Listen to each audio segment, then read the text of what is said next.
Billion यानी unit 2 start कर रहे हैं। देखिए यहाँ पर इस चैप्टर से आपको एग्जाम में 5 नंबर का पूछता है। बिलियन यानी सोल्यूशन जो होता है यानी बिलियन, जैसे कि 2 या 2 से अधिक पदार्थों के समांगी मिश्रण को बिलियन कहते हैं। जैसे आप जानते हैं कि चीनी और जल को मिला दिया जाए तो क्या बनता है, शरबत बनता है। तो चलिए इसको पहले आप परिभाषा लिख लीजिए, फिर से हम बोल देते हैं। बिलियन का परिभाषा आपका हो जाएगा 2 या 2 से अधिक पदार्थों के समांगी मिश्रण को बिलियन कहते हैं। यहाँ पर एक वर्ड आया है समांगी मिश्रण, यानी मिश्रण को ही बिलियन कहते हैं, लेकिन समांगी मिश्रण का मतलब ये हो गया कि एक आपको निश्चित अनुपात में क्या करना है, मिलाना है, मिश्रण करना है, तभी जाके वो क्या होगा कि बिलियन बनेगा। तो बिलियन देखिए, बिलियन का जो प्रकार होता है, एक होता है आपका बाइनरी सोल्यूशन। बाइनरी सोल्यूशन का मतलब द्विअंगी बिलियन होता है, और एक त्रिअंगी बिलियन होता है, एक ट्राइनरी सोल्यूशन। क्वाटनरी सोल्यूशन भी होता है जो कि चतुअंगी बिलियन होता है। लेकिन हम लोग को इस चैप्टर में पढ़ना है बाइनरी सोल्यूशन। तो बाइनरी सोल्यूशन के बारे में समझिए।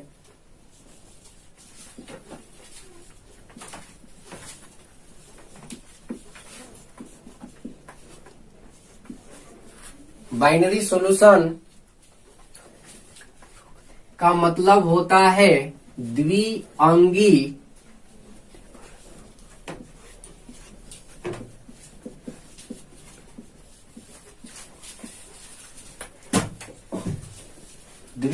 बिलियन। द्विअंगी बिलियन का मतलब हो गया कि इसमें 2 घटक हैं, 2 अवयव है। जैसे देखिए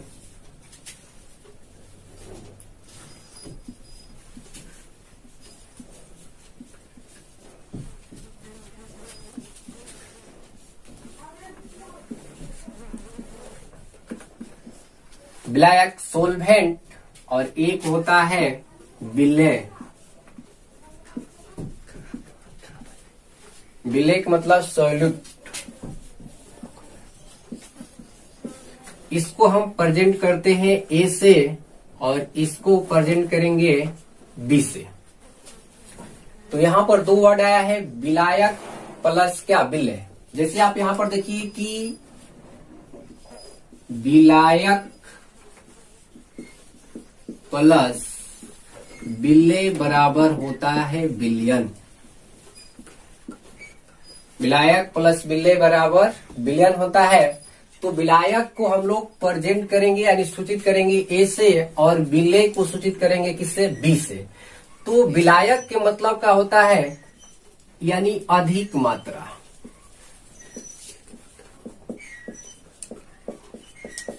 अधिक मात्रा। और विलेय के मतलब होता है कम मात्रा। यानी यहां पर ध्यान दीजिए, विलायक यानी किसी भी बिलियन में जिस अवयव की अधिक मात्रा होती है उसे क्या कहते हैं, विलायक कहते हैं। यानी आयतन के हिसाब से या भार के हिसाब से क्या होगा कि विलायक जो रहेगा वो आपका अधिक होगा। और विलेय के मतलब हो गया यानी किसी भी बिलियन में जिस अवयव या घटक की मात्रा क्या होती है, कम होती है, उसे विलेय कहते हैं।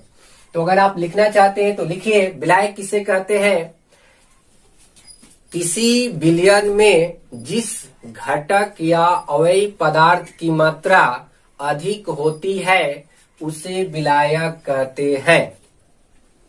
चलिए अब इस विलेय लिखिए। विलेय के मतलब हो गया कि किसी भी बिलियन में जिस घटक या अवयव पदार्थ की मात्रा कम होती है उसे विलेय कहते हैं। अब यहाँ पर आप देखिए कि विलायक को हम लोग किससे सूचित करेंगे, ए से, और विलेय को बी से। ये चीज आपको ध्यान रखना है कि जब न्यूमेरिकल बनेगा तो उस स्थिति में आपको क्या होगा, काम आएगा। एक चीज आपको ध्यान रखना है इसमें कि विलेय जो होगा हमेशा विलायक में क्या होना चाहिए, घुलनशील होना चाहिए, तभी क्या होगा कि विलयन बन पाएगा। जैसे यहाँ पर आप देख पा रहे हैं कि विलायक, विलायक का मतलब हो गया जल और विलय के मतलब हो गया चीनी। अगर ये दोनों को मिला दिया जाए तो बनता है क्या, शरबत, यानी शरबत बन जाएगा। तो इस चीज को आपको क्या करना है, ध्यान रखना है। तो फिर से आपको हम समझा दें एक बार कि विलयन दो या दो से अधिक पदार्थों के समांगी मिश्रण को ही विलयन कहते हैं। और विलयन जो होता है कई प्रकार के होता है, लेकिन हम लोग को पढ़ना है सिर्फ बाइनरी सॉल्यूशन। तो बाइनरी सॉल्यूशन में आप देख रहे हैं, बाइनरी का मतलब होता है द्विअंगी विलयन। इसमें दो घटक होगा या दो अवयवी पदार्थ होते हैं। तो इसमें दो कंडीशन बनता है, एक आपका आता है विलायक और एक आता है आपका क्या, विलय। तो विलायक को हम लोग सूचित करेंगे किससे, ए से। तो विलायक के मतलब जिसका अधिक मात्रा हो, आयतन या भार के हिसाब से क्या होगा कि अधिक मात्रा होगा। और विलय के मतलब हो गया कि जिसका मात्रा क्या होगा, कम होगा। जैसे आप देख रहे हैं कि यहाँ पर जल जो है, अब जल मान लीजिए कि 1 kg ले लीजिए, तो इसमें 250 ग्राम चीनी ले लीजिए, तो आपका ये क्या हो जाएगा, शरबत बिल्कुल बन जाएगा। लेकिन ऐसा आप नहीं कर सकते हैं कि 1 किलो का किए हैं। मान लीजिए कि हम 250 ग्राम पानी ले लिए जल और चीनी ले लिए 2 kg, तो ऐसा बिल्कुल आपका ये विलयन नहीं बनेगा। तो विलयन बनाने के लिए आपको एक चीज ध्यान रखना पड़ेगा हमेशा कि जल का मात्रा यानी विलायक के जो मात्रा होगा अधिक होना चाहिए और विलय की मात्रा का होना चाहिए, कम होना चाहिए। टाइप्स ऑफ सॉल्यूशन यानी विलयन के प्रकार। विलयन के प्रकार आपका 9 प्रकार का होता है। जैसे आप देख पा रहे हैं स्क्रीन पर आपको दिखाई दे रहा है कि ये हम लिखे हुए हैं, ठीक ना। यहाँ पर है विलय, विलय को हम लोग प्रेजेंट करते हैं बी से और विलायक को क्या, ए से। तो इसका मतलब क्या हुआ कि विलायक के मतलब होता है अधिक मात्रा में है। तो ये जो है गैस में घुला हुआ है, गैस में घुला हुआ है। जैसे आप समझ सकते हैं वायु में हम लोग जैसे जानते हैं कि नाइट्रोजन होता है, ऑक्सीजन होता है, कार्बन डाइऑक्साइड होता है, इतना चीज का क्या होता है, मिश्रण होता है। तो ये गैस में क्या होता है, मिला हुआ होता है। जैसे कि नाइट्रोजन हो गया, तो नाइट्रोजन आपका कितना है, 78% होता है। ऑक्सीजन आपका 21% है, कार्बन डाइऑक्साइड भी है 0.04% है। तो आप यहाँ पर ध्यान दीजिए कि गैस में क्या हुआ है, घुला हुआ है। तो जैसे आपका हो गया एग्जाम्पल वायु, इसी प्रकार से आप यहाँ पर देख रहे हैं कि गैस जो है लिक्विड में घुला हुआ है। गैस क्या हुआ है, लिक्विड में घुला हुआ है। जैसे आप समझते हैं बादल में क्या होता है कि लिक्विड होता है, द्रव होता है। जैसे यहाँ पर देखिए गैस जो है सॉलिड में, सॉलिड के मतलब क्या, यानी ठोस अवस्था में। बहुत सा ऐसा ठोस दवा भी होता है जैसे कि नाक में सूंघने के लिए क्या होता है कि वो ठोस अवस्था में होता है, लेकिन उसको गैस में बनाया जाता है तब उसको सूंघ पाते हैं। जैसे आप यहाँ पर देख पा रहे हैं कि लिखे हैं क्या, कपूर। तो कपूर क्या होता है कि ये गैस जो है सॉलिड रूप में रहता है, लेकिन ये क्या होता है, उड़ जाता है। इसी प्रकार से नेफ्रिथलीन भी हो जाएगा। आप लोग बहुत सारा एग्जाम्पल समझ सकते हैं अपने आप से।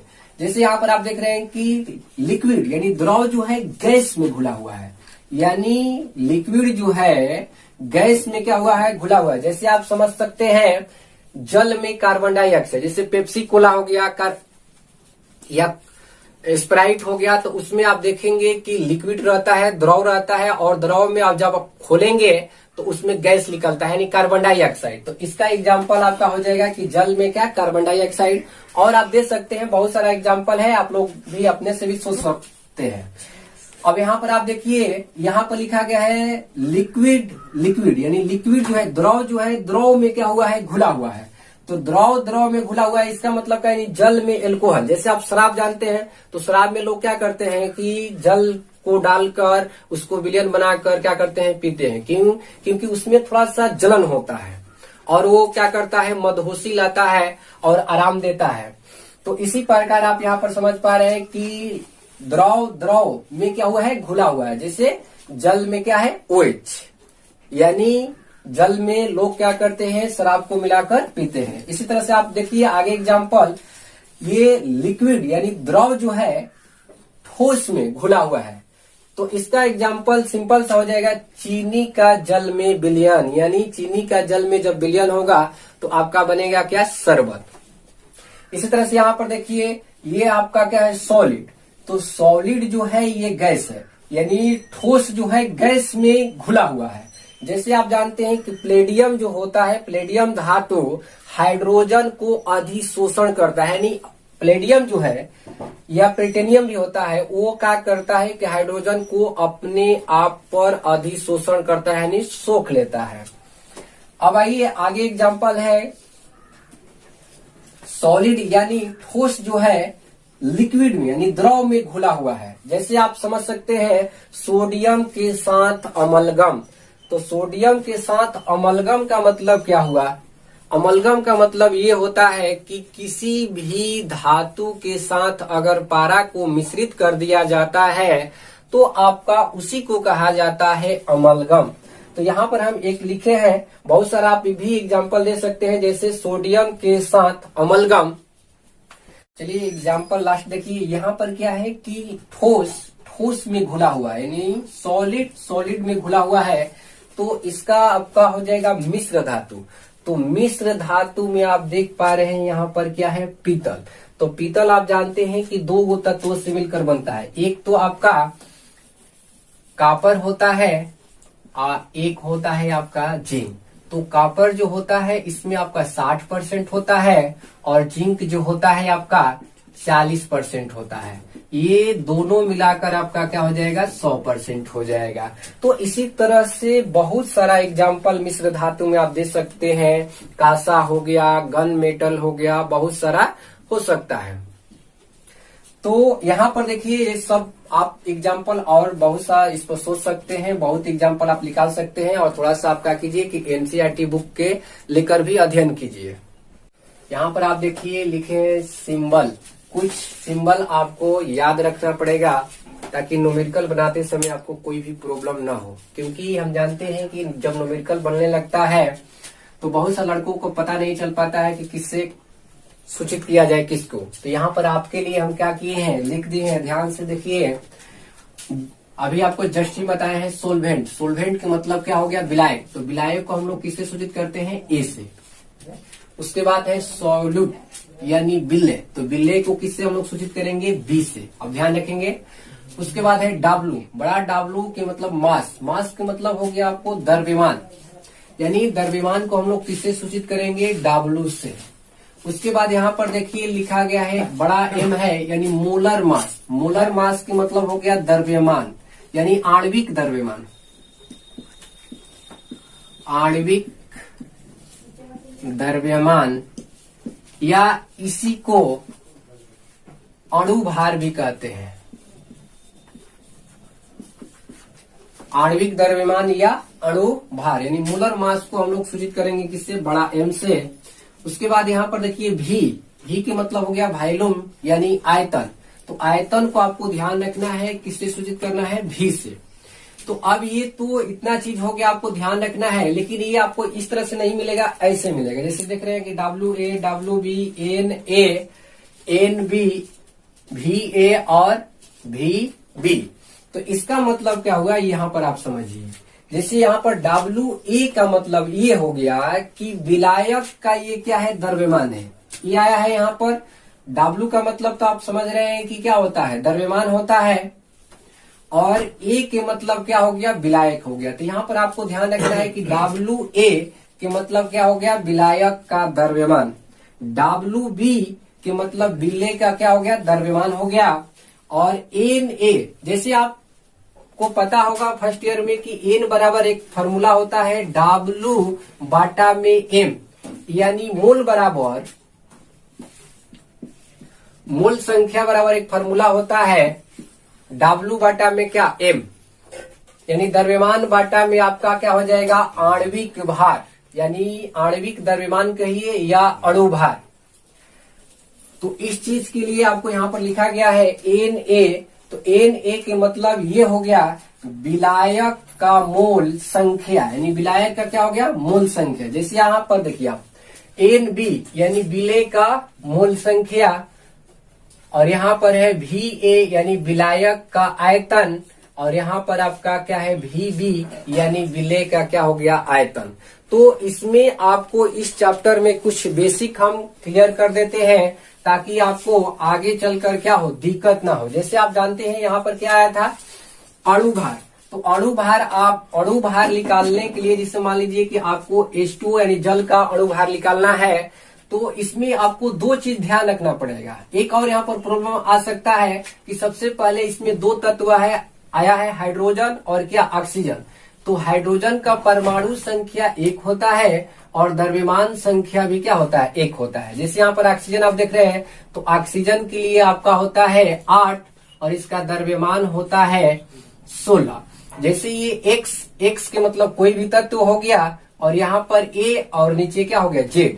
तो A का मतलब होता है अणु भार या द्रव्यमान उसी को कहा जाता है और Z के मतलब होता है परमाणु संख्या। तो आपको क्या होना चाहिए कि ये तत्व का जो है द्रव्यमान याद होना चाहिए, तभी आप क्या कर सकते हैं कि मोलर मास ज्ञात कर सकते हैं। जैसे यहाँ पर आया है क्या H2O। तो H2O दो तत्व आया है तो हाइड्रोजन है तो हाइड्रोजन के लिए कितना होता है इसका द्रव्यमान 1। तो 1 गुणे कितना हो जाएगा 2 क्योंकि 2 गो है। बीच में अगर दूसरा आया तो इसका हमको जोड़ना है भार निकालना है तो प्लस में प्लस हो जाएगा। और ऑक्सीजन का कितना है 16 और ऑक्सीजन कितना है 1 तो 1 से गुणा कर देंगे। यानी इसको जब हम लोग निकालेंगे तो 2 प्लस कितना होगा 16 यानी ये आ जाएगा आपका 18। एक चीज और ध्यान रखेंगे इसका जो होता है यूनिट जो होता है AMU होता है या इसको U भी हम लोग सूचित कर सकते हैं। AMU के मतलब होता है एटॉमिक मास यूनिट, जो कि आपको बेसिक समझ में आना चाहिए। ये चीज फर्स्ट ईयर में ही बताया गया है। और यहाँ पर आप देखिए 18U U से भी डिनोट कर सकते हैं या AMU से। तो इस चीज को आपको ध्यान रखना है। तो इसके लिए आप एक चीज ध्यान रखेंगे कि कुछ हम यहाँ पर बेसिक आप लोग के लिए क्या करते हैं लिख देते हैं। जो कोई इसमें जो तत्व आता है वो आप क्या करेंगे याद कर लेंगे। जैसे देखिए यहाँ पर तो हो गया है 2 तत्व। उसके बाद कार्बन, तो कार्बन का परमाणु संख्या 6 होता है और परमाणु द्रव्यमान 12 होता है। इसी तरह से नाइट्रोजन, तो नाइट्रोजन का 7 परमाणु संख्या और द्रव्यमान कितना होता है 14 होता है।